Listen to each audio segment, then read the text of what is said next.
Hey, peace world. Had to jump right back on with some bite down boxing. I thought excellent, excellent development late last night. An article popped up on Boxing Scene confirming that the main event for the ESPN Plus portion of this Saturday night's card from the Hard Rock Hotel and Casino in Tulsa will actually feature Stephen Shaw taking on Joey Devaco or Devaco. If you remember, Devaco became a little. He had a little buzz for a minute when Anthony Joshua a couple of years ago came over to the states for his United States debut at Madison Square Garden, and down in Florida, the reports or the rumors were that Devaco concussed Joshua ahead of his showdown or title defense against Andy Ruiz Jr. So, I mentioned in the video last night in the live, I was kind of shocked or confused as why Stephen Shaw would be attached to this card and wouldn't be televised or streamed. So the other piece of the reporting in that article was the fact that Shaw has received a multi fight or multi-year promotional contract with Top Rank. So he'll now be he'll now have he'll be co-promoted by DeBella, DeBella Entertainment and Top Rank. So I think that's interesting. You can see obviously how it positions or better positions Shaw, who made his debut in 2013. And it's just now 15 or 16-0. I don't think any more than 17 fights total. I mentioned last year, in February, early in 2021, he was supposed to have the, you know,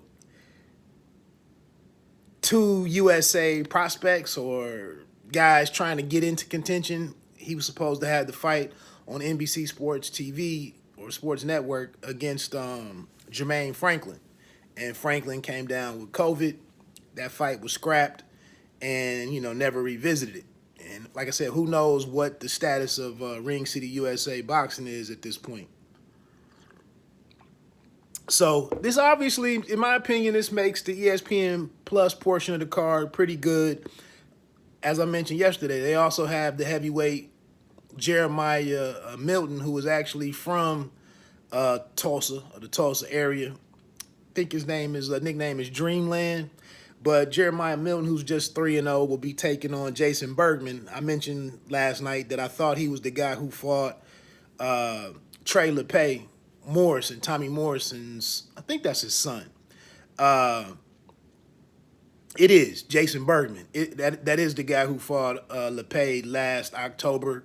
If you remember, he either knocked down or hurt LePay pretty good, and then the fight kind of went awry. They were trash talking each other and whatnot, and I can't remember if he had a cut, but there was some kind of confusion or some drama at the end of that fight that obviously gets Bergman back here. So, with the other guys that I mentioned, Shushu Carrington, Delonte or Tiger Johnson, a lot of newcomers on there. The kid from Cleveland.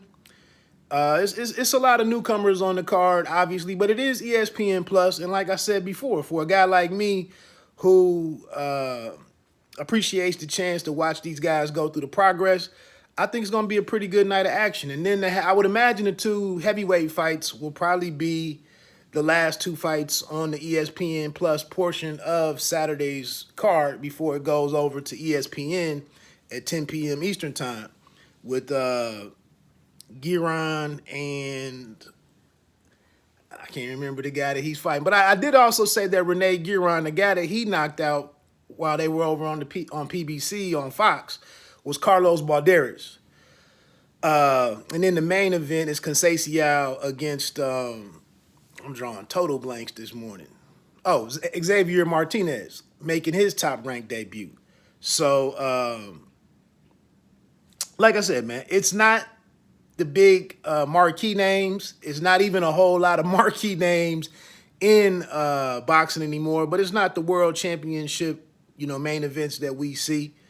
But I do think Conceicao and Xavier Martinez, Robeson, Conceicao, and Xavier Martinez, I do think that's going to be a pretty interesting fight. It's a fight that neither guy can afford to lose. Martinez still being undefeated, but coming over to top rank, he would like to make a splash and be a guy that top rank gets behind to put into bigger fights. And then Conceicao coming off of the loss, his first loss to Oscar Valdez, is definitely a chance for him to get back in the hunt. This is a WBC eliminator for what that's worth, and you can go from there. I'm sorry, I cannot remember who Renee Gueron's opponent is in the co-main event. Oh, here it is right here.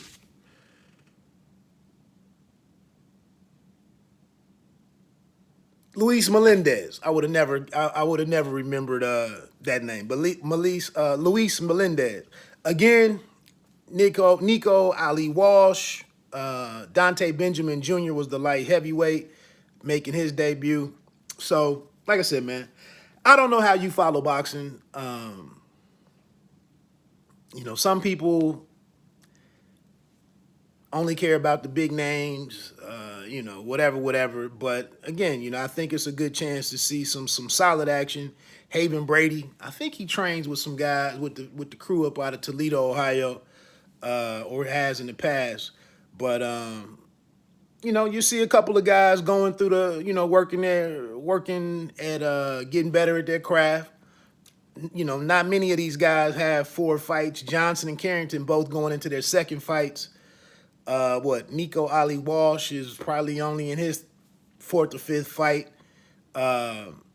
Jeremiah Milton, he's 3-0. So not a lot of seasoned guys on this card, but it is, like I said, I think it's a great opportunity to see these guys when most of us, we can't make it around to we wouldn't be able to make it around to the different club shows, that these guys would normally work their way up the ranks or get started in their careers.